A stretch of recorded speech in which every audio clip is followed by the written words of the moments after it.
최근 대장동 사건과 관련한 중요한 보도가 잇따라 나왔습니다. 대장동 일당인 정영학 측 의견서에 따르면 소위 정영학 녹취록을 검찰이 조작했다라고 하는 내용이 담겨 있다고 합니다. 검찰이 이 녹취를 임의로 해석을 해서 정진상 전 실장과 또 김용 전 부원장을 겨냥한 내용으로 일부 내용을 추가하거나 삭제해서 검찰 버전 녹취록을 만들었다라는 것입니다.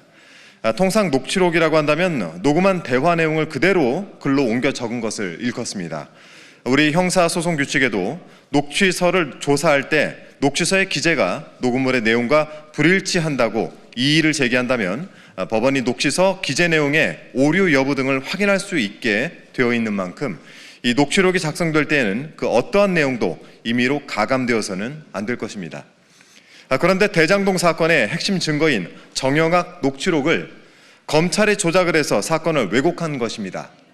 이 자체로 매우 중대한 범죄이고 노골적인 정치 공작입니다. 이 내용이 잘 알려지지 않아서 오늘 이렇게 기자회견을 준비하게 됐습니다. 두 위원님들께서 준비된 기자회견 진행하도록 하겠습니다.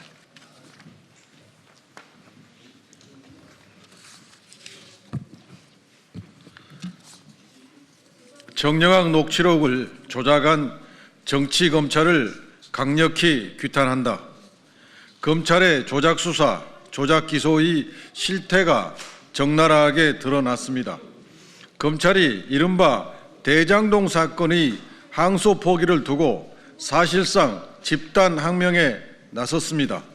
대검 참모들, 지청장, 평검사들까지 줄줄이 나서 검찰청장 권한대행을 압박하여 사태를 관철시키는 모습은 이미 검난이라는 표현조차 부족할 정도입니다. 하지만 정작 윤석열 내란숙의 구속 취소 당시 대검이 직시 항고를 포기했을 때 이들은 한마디 문제 제기도 하지 않았습니다. 그때는 침묵했고 지금은 아우성입니다. 이들의 정의는 선택적이고 의기는 정치적이며 분노는 특정한 방향으로만 향해 있습니다. 결국 검찰이 겨눈 것은 이재명 대통령 단 한 사람이었습니다.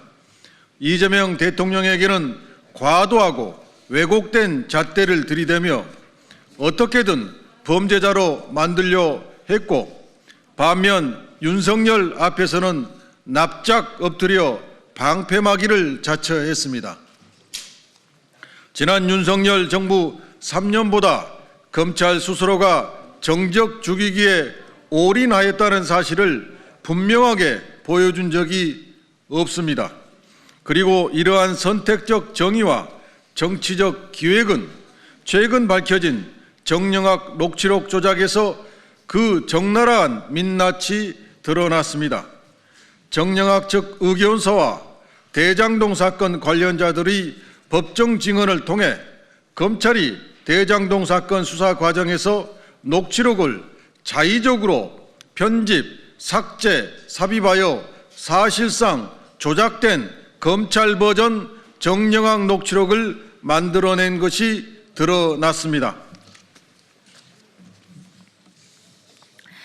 검찰이 오로지 이재명 죽이기에 혈안이 되어 이른바 대장동 사건의 핵심 증거를 조작한 대표적인 범법 행위는 다음과 같습니다.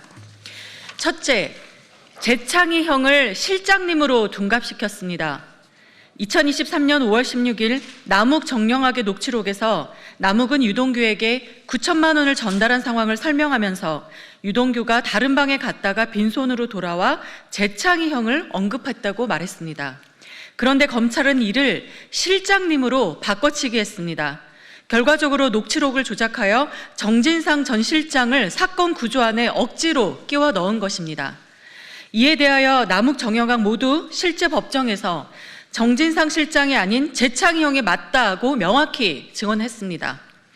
둘째, 위례 신도시를 윗 어르신들로 왜곡했습니다. 2013년 8월 30일 남욱 정영학의 녹취에서 남욱은 위례 신도시 너 결정한 대로 다 해줄 테니까 라고 말했습니다. 여기서 언급된 것은 분명히 지명 위례 신도시입니다. 그런데 검찰은 이를 마치 이재명 대통령이 대장동 사건의 정점으로 보이게 하기 위해서 윗선 지시로 바꾸었습니다. 허위 조작 기술을 부려 왜곡된 정치 프레임을 만들어낸 것입니다. 이러한 조작들은 실수로 하기에는 지나치게 교묘하고 우연이라 보기에는 하나같이 오로지 단 한 사람만을 겨냥하고 있습니다. 왜 그랬을까요? 그 목적은 단 하나, 오직 이재명 죽이기, 윤 어게인을 위한 것이었습니다. 더불어민주당은 검찰의 이러한 증거 조작 의혹을 결코 그냥 넘기지 않을 것입니다. 검찰이 왜곡한 단어 하나, 문장 하나까지 그 배경과 책임자를 끝까지 추적하겠습니다. 검찰은 즉시 국민 앞에 모든 진실을 공개해야 합니다.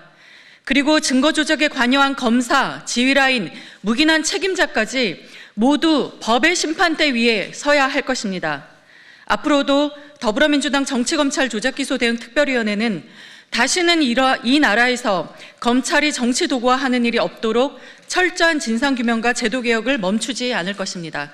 2025년 11월 16일 더불어민주당 정치검찰 조작기소 대응 특별위원회. 마치겠습니다.